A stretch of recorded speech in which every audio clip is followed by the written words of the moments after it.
Assalamualaikum warahmatullahi wabarakatuh. Kami dari kelompok 4 yang beranggotakan 3 orang, Zuriatil Afina, Nopi Yulianti, dan Nurul Ulia, pada mata kuliah Hukum Agraria. Di sini kami akan menjelaskan tentang sejarah penyusunan Undang-Undang Pokok Hukum Agraria Nomor 5 Tahun 1960. Proses penyusunan rancangan Undang-Undang Pokok Agraria dilakukan oleh panitia-panitia yang berganti secara 5 kali lebih kurang 12 tahun. Panitia rancangan tersebut yaitu Panitia Agraria Yogyakarta, Panitia Agraria Jakarta, Panitia Suwahjo, Rancangan Suenario, dan Rancangan Satjarwo.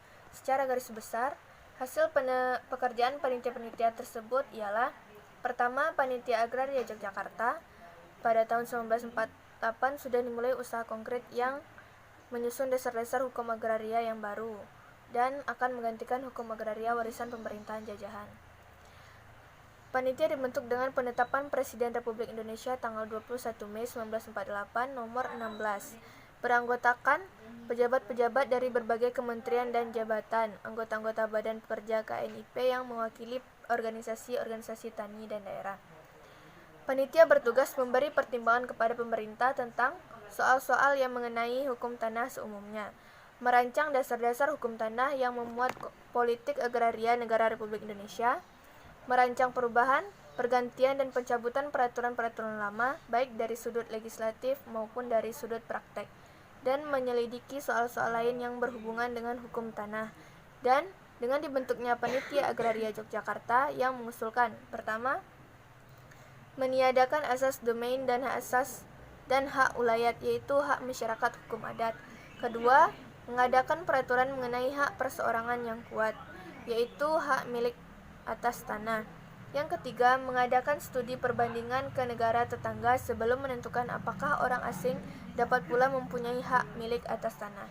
Yang keempat, mengadakan penetapan luas minimum pemilik tanah agar para petani kecil dapat hidup layak.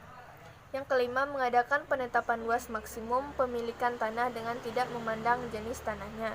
Yang keenam, mengajukan penerimaan skema hak-hak atas tanah yang diusulkan oleh panitia. Yang ketujuh, perlunya diadakan registrasi tanah milik dan hak-hak menumpang yang penting. Selanjutnya, Panitia Agraria Jakarta.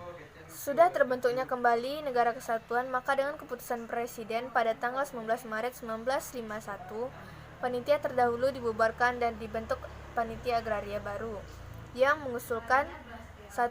Mengadakan batas minimum pemilikan tanah.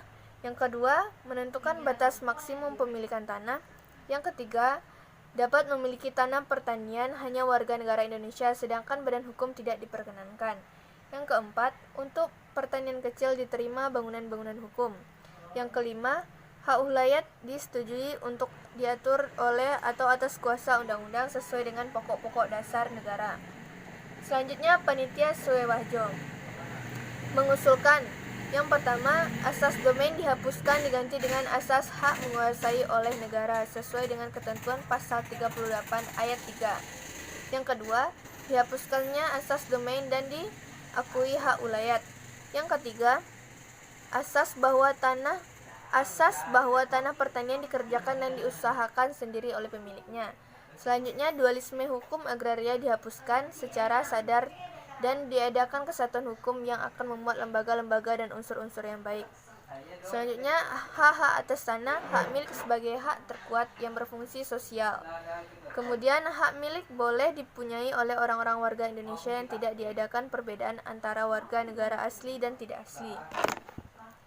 Selanjutnya, Rancangan Suenarjo yang mengusulkan: 1.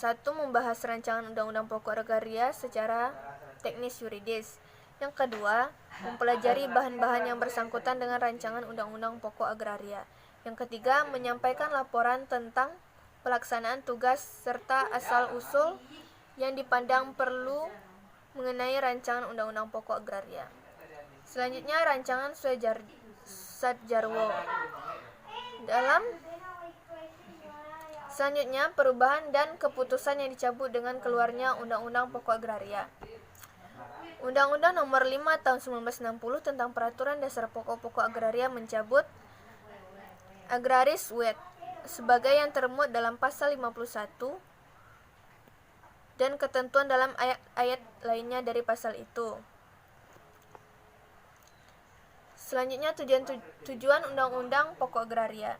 Tujuan penyusunan Undang-Undang Pokok Agraria sebagai tujuan hukum agraria nasional yaitu dasar kenasionalan hukum agraria yang telah dirumuskan dalam Undang-Undang Pokok Agraria adalah 1. Wilayah Indonesia yang terdiri dari bumi, air, ruang angkasa, dan kekayaan alam yang terkandung di dalamnya merupakan satu kesatuan tanah air dari rakyat Indonesia.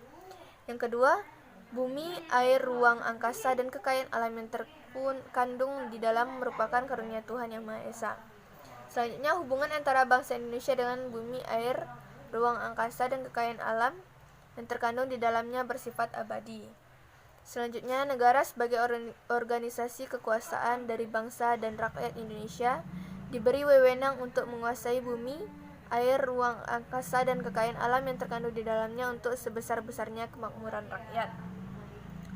Yang kelima, hak ulayat sebagai hak masyarakat hukum adat diakui keberadaannya. Yang keenam, subjek hak yang mempunyai hubungan sepenuhnya dengan bumi, air, ruang angkasa, dan kekayaan dalam terkandung di dalamnya adalah warga negara Indonesia tanpa membedakan yang asli dan atau tidak asli. Yang selanjutnya, meletakkan dasar-dasar untuk mengadakan kesatuan dan kesederhanaan dalam hukum pertanahan. Dalam rangka mengadakan kesatuan hukum tersebut, sudah semestinya sistem hukum yang akan diberlakukan harus sesuai dengan kesadaran hukum masyarakat. Tujuan ini merupakan kebalikan dari sistem hukum agraria kolonial, yaitu hukum agraria kolonial mempunyai sifat dualisme hukum. Artinya, pada saat yang sama berlaku dan hukum agraria yang berbeda. Di satu pihak berlaku hukum agraria barat yang diatur dalam KUH Perdata dan Agraris Wet. Selanjutnya, meletakkan dasar-dasar untuk memberikan kepastian hukum mengenai hak-hak atas tanah bagi rakyat Indonesia. Baiklah, mungkin hanya sekian dari penjelasan kelompok 4. Terima kasih atas perhatian. Assalamualaikum warahmatullahi wabarakatuh.